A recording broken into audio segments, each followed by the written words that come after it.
tidur. Dan ini adalah malam pertama saya menginap di kos-kosan ini, Wak. Dan siang, langsung di malam pertama itulah Nadia, aku langsung pertama kali mendapatkan gangguan ya. Jadi ceritanya, beberapa saat setelah saya tertidur nih, tiba-tiba dia dimimpikan sesuatu yang sangat janggal. Mimpi ya. Di dalam mimpinya, Sean ini sedang berada di dalam kamar kos itu. Lalu tidak lama kemudian dia dikejutkan dengan suara pintu yang terdengar macam dibuka. Bukan diketok, didobrak nggak salah. Aneh, Sean pulang ngecek isi kamarnya. Kan didobrak tuh, harusnya rusak dong. Nah pas dicek ternyata pintunya aman-aman aja, Wak. Dia pun ngabatin, oh suara tadi bukan dari pintu kamar aku mungkin. Dari pintu kamar lain, ya udah lanjut tidur lagi. Ini sudah mimpi nih ya. Nah tepat ketika si Sean ini mau tidur lagi, Sean dibuat kaget lagi. Tiba-tiba ada pintu kamarnya kencang pula diketok tuh, Wak. Tadi didobrak kan Sean tuh. Bahkan gagang pintu kamar itu tampak macam mau dibuka paksa tuh. Hal itu membuat Sean ketakutan setengah mati. Dengan panik dia langsung teriak, siapa kau? Gak ada yang jawab dari luar. Tapi suara ketakutan santai itu sampai gagang pintu gitu. Sean teriak lagi, siapa kau? Katanya. Dan barulah diteriakan Sean yang kedua ini, Wak. Selain tetap tidak ada jawaban dari luar, suara ketukan sama gagang pintu yang tidak dibuka paksa itu juga tiba berhenti nih. Nah, saya khawatir orang nyetok kamar itu tadi tuh maling. Akhirnya dia pun memberanikan diri untuk ngecek langsung. Baru aja Sean mau membuka pintu kamarnya, langkahnya langsung terhenti karena dia mendengar ada suara teriakan perempuan yang sedang kesakitan. Dan selain itu ada juga suara-suara macam benda yang lagi dihantamkan ke tembok berkali-kali tuh, Wak.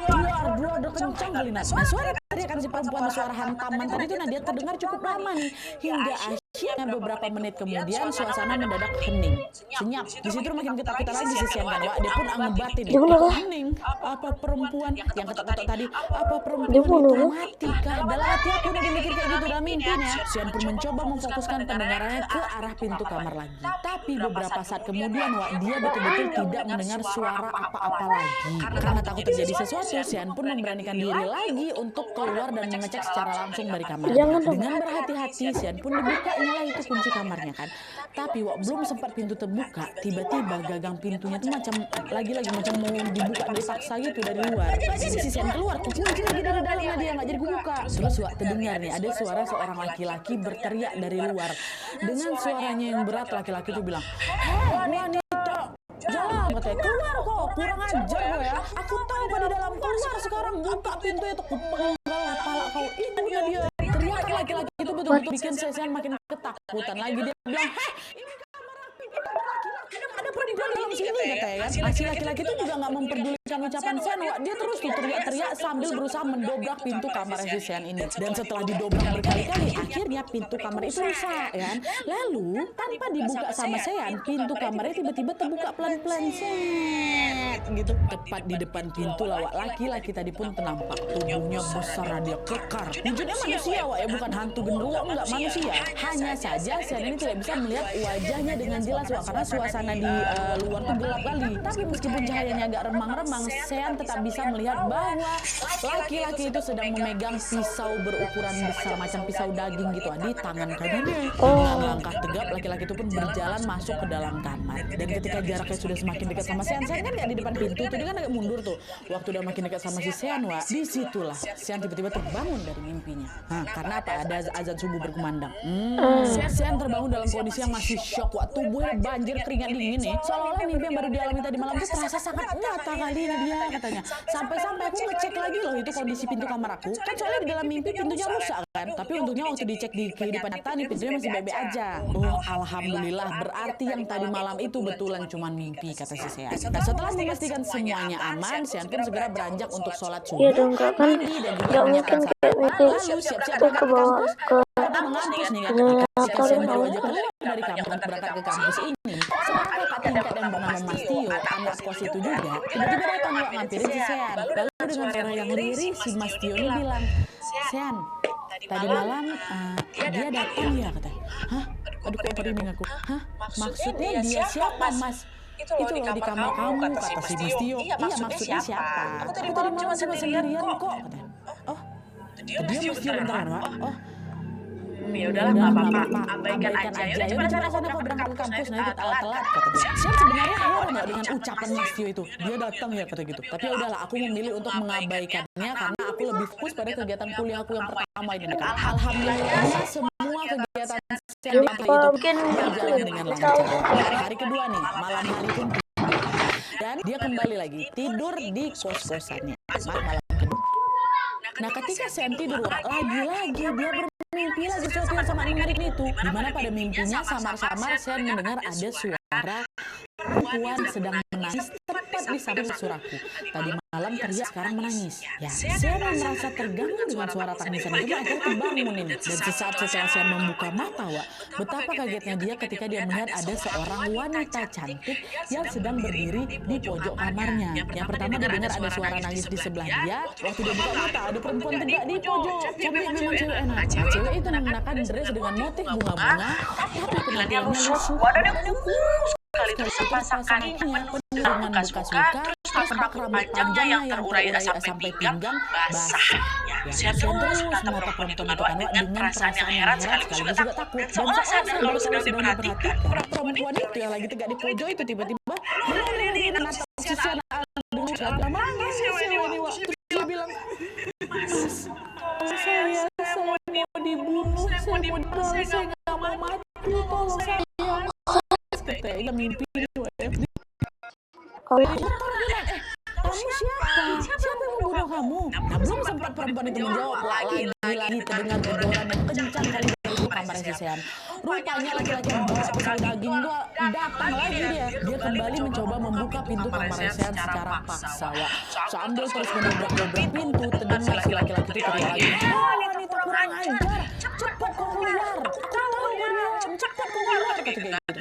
Mengetahui kalau laki-laki itu sedang mencarinya, si perempuan itu pun langsung berlari nih ke arahnya si Sian, ke arahku. Nah, Mas, dia mau bunuh saya, Mas, tolong saya, jangan biarin dia masuk ke dalam sini. Ayo Mas, tahan Mas pintunya biar dia nggak bisa doang. Ada yang kayak gitu, kan langsung berlari dia itu dulu. Masih berdiri tendangnya pintu kamar si Sian. Dengan saya terus menahan pintu supaya nggak bisa kebuka. Nah, ketika Sian merasa udah nggak kuat lagi untuk nahan pintu itu, disitulah Sian terbangun dari mimpinya lagi karena udah azan subuh nih. Dua kali dia mimpi kayak gitu kan, Dan untuk kedua kalinya Sian terbangun dalam keadaan shock dan ngos-ngosan. Dan sama seperti malam kemarin, pada saat itu Sian juga langsung berjalan ke arah pintu kamar dan memeriksa langsung di kondisi pintunya. Tapi ya berbeda dari malam sebelumnya, kali ini di malam kedua itu pintu kamar aku betulan rusak. Ada bekas retak di pintu tuh macam habis ditendang. Hebat ya si Sian langsung, kok pintunya jadi kayak gini? Si semalam tuh cuma mimpi kan? Kenapa ada orang kayak gitu kan? Itu rusak betulan ya. Setelah mengalami kejadian janggal ini, Sian pun memutuskan untuk bertanya ke teman-teman kosan yang lain. Apa mereka juga pernah nih memimpikan hal yang sama macam si Sian ya? Kan mimpinya di kos-kosan. Pernah mereka mimpi tentang perempuan yang takutan si laki-laki bawa pisau daging mau bunuh si perempuan itu. Kalian pernah nggak, Wak? Satu-satu. Tapi anehnya tidak ada satupun dari mereka anak-anak kosan yang lain yang pernah memimpikan hal itu. Saya memang beberapa kali mengalami kejadian mistis di kos hijau itu. Tapi yang biasa-biasa macam barang tiba-tiba gerak atau pindah sendiri. Dengar ada suara orang bersenandung di kamar mandi, dengar ada suara orang masak dan lain-lain. Tapi kalau misalnya mimpi nggak pernah. Pokoknya gangguannya gitu-gitu aja. Nah, karena teman-teman kosan itu tidak ada yang pernah memimpikan hal yang aneh tadi, Sian pun mikir, oh udahlah mungkin mimpi kemarin itu ya udah cuma kebetulan aja gitu kan. Mungkin pintu itu memang dari awal rusak kali aku nggak lihat kayak gitu. Masih positif tinggi siapa yang sih Sian. Tapi yang ada apa? Mimpi itu selalu datang berturut-turut setiap malam sampai 1 semester tinggal di situ Nadia. Setiap malam Sian ini selalu memimpikan hal yang sama.